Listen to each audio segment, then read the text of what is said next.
यहाँ पर बैठकर स्टडी कर रही थी और उसी के साथ साथ यहाँ पर वो बहुत ज्यादा टेंशन में होती है बिकॉज यहाँ पर उसके अडॉप्टिव पेरेंट्स ने उसे छोड़ दिया। उसी के साथ साथ अब यहाँ पर उसे अपने आप पर डिपेंडेंट रहना पड़ेगा। स्कूल की फीस पे करनी पड़ेगी, ट्यूशन की फीस पे करनी पड़ेगी एंड डेली रेंट्स भी पे करने पड़ेंगे, जिसके लिए यहाँ पर उसे पार्ट टाइम जॉब भी करने पड़ेंगे।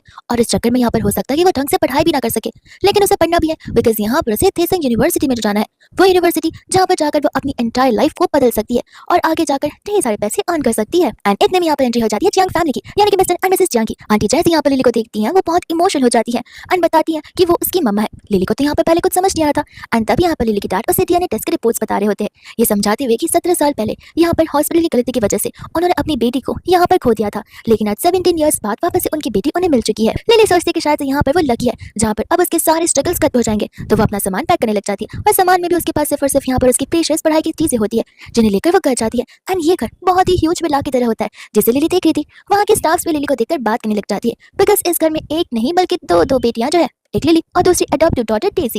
एंड इतने में यहाँ पर एंट्री हो जाती है अडॉप्टिव डॉटर डेजी की, जो आती है यहाँ पर लिली के साथ बड़े प्यार से बात करती है और उसे ग्रीट करती है, लेकिन यहाँ पर लिली का रिएक्शन एकदम ब्लैंक होता है। डेजी कहती कोई बात नहीं, तुम नई नई आई हो ना इसलिए तुम्हें टाइम जाएगा लोगों से बात करने में और इन पर भरोसा करने में। एंड तब यहाँ पर आंटी लिली को अपने सिस्टर डेजी से इंट्रोड्यूस करवाती है।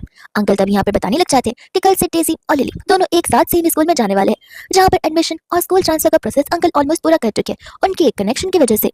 एंड आंटी यहाँ पर डेजी से कहते कि जाकर स्टाफ से कहने के लिए कि वो टेबल लगा दे ताकि आज पूरा परिवार एक साथ बैठकर यहाँ पर डिनर कर सके। लेकिन तो यहाँ पर बैठते अपनी नोटबुक और अपना पेन बाहर निकाल लेती है। तब यहाँ पर आंटी लिली से बताई थी कि देखो तुम्हारे डैड चाहते हैं कि तुम यहाँ पर सबसे बेस्ट स्कूल में पढ़ो, जिस स्कूल में यहाँ पर डीसी पढ़ रही है। तुम दोनों यहाँ पर सेम स्कूल में हो एंड हो सकता है कि शायद से तुम सेम क्लास में भी रहो। मैं मानती हूँ कि डीसी को हमने यहाँ पर बहुत स्पॉइल करके रखा है, वो क्या है ना वो हमारी बेटी की तरह और बचपन से हमने उसे अपनी बेटी माना है, लेकिन अब तुम भी आ चुकी हो जहाँ पर तुम भी हमारी बेटी की तरह ही हो।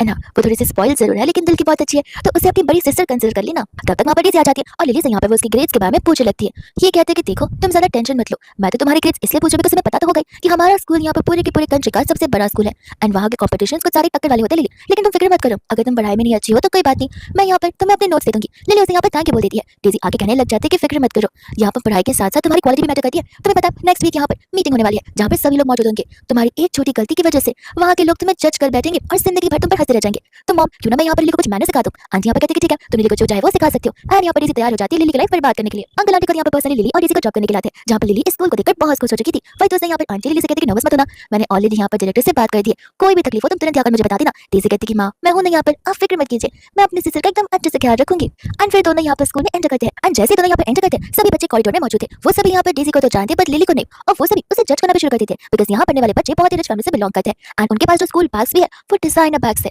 और वो लोग लिली के बैग को देखकर जज करने लग जाते हैं। इतने में वहाँ पर डेजी की दोस्त भी आ जाती है जो कि यहाँ पर लिली को टॉन्ट